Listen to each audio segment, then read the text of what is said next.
सुंदर वन के सभी जानवर हर साल की तरह अनाज इकट्ठा करने में जुटे थे, क्योंकि बारिश का समय आने वाला था।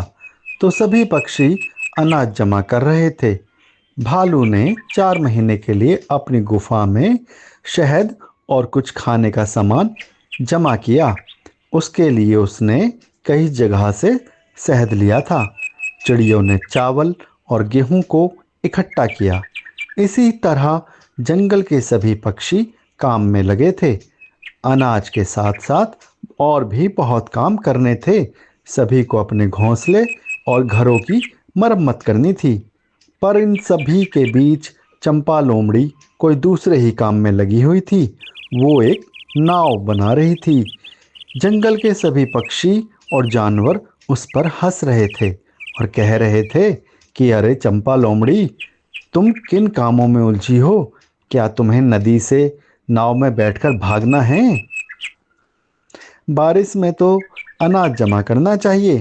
तब लोमड़ी ने कहा कि वो बाद में कर लेगी। इस तरह लोमड़ी अपने काम में व्यस्त हो गई। धीरे धीरे समय बीता। बादलों ने पूरे आसमान पर कब्जा कर लिया और जोर जोर से बारिश शुरू हो गई। जंगल के सभी पशु और पक्षियों ने खुशियां मनाई, क्योंकि जंगल की नदी और जंगल में पानी की ज़रूरत होती है। ऐसे ही कुछ दिन गुजर गए, पर एक दिन अचानक बारिश ने अपना भयंकर रूप ले लिया। जंगल में तूफान आ गया। बारिश बहुत भयंकर थी। हवाएं बहुत तेज चल रही थी।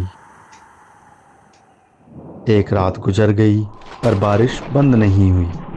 अगले दिन बहुत सारे पक्षी और पशु डर गए, क्योंकि जंगल में पानी भर गया था और पानी धीरे धीरे बढ़ता ही जा रहा था। बहुत सारे पशु ऊंची जगह जाने का प्रयास करने लगे। इधर आंधी और तूफान से पक्षियों के घोंसले भी खराब होने लगे। सबको चिंता सताने लगी। अब सब सोचने लगे कि करें तो क्या करें। सभी के सोचते सोचते शाम हो गई। किसी को कुछ सूझ ही नहीं रहा था। सभी पक्षी घबराए हुए थे। तब एक तोते ने जानकारी दी कि शेर ने कहा है कि उसकी गुफा के पास सभी इकट्ठा हो जाएं। शेर की गुफा ऊंचाई पर है और अभी तक बची हुई है। बारिश से सब जैसे तैसे कर शेर की गुफा तक पहुंचे, पर वहां भी पानी बस आने ही वाला था।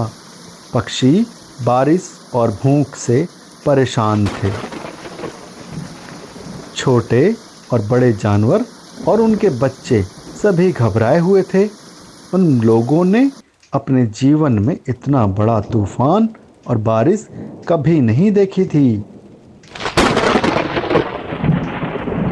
सब सोच विचार कर ही रहे थे, तभी चंपा लोमड़ी अपनी बड़ी सी नाव लेकर गुफा के पास आ गई और सभी को बोली, जल्दी से सभी नाव में बैठ जाओ, क्योंकि तूफान अभी और भी तेज होने वाला है।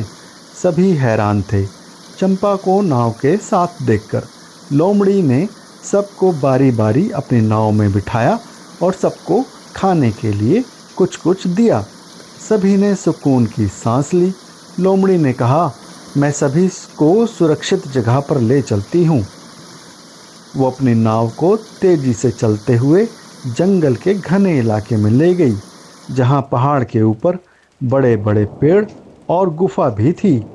बड़े पेड़ों की वजह से तूफान का असर यहाँ पर कम था और गुफा ऊंचाई पर थी, जिस वजह से पानी ने वहाँ पर ज़्यादा नुकसान नहीं पहुँचाया था और ना ही उसके आने की जल्दी से कोई भी संभावना थी।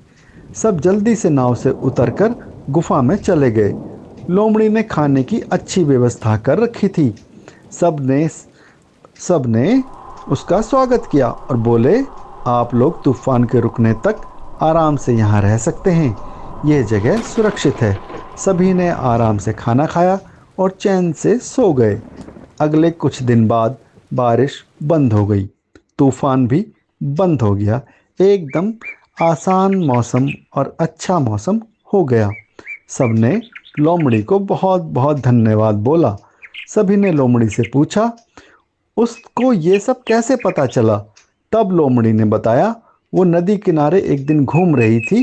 तभी वह किनारे पर वहाँ एक बुगला और मछली बातें कर रहे थे कि इस बार बहुत ज़्यादा और बड़ा तूफान आने वाला है।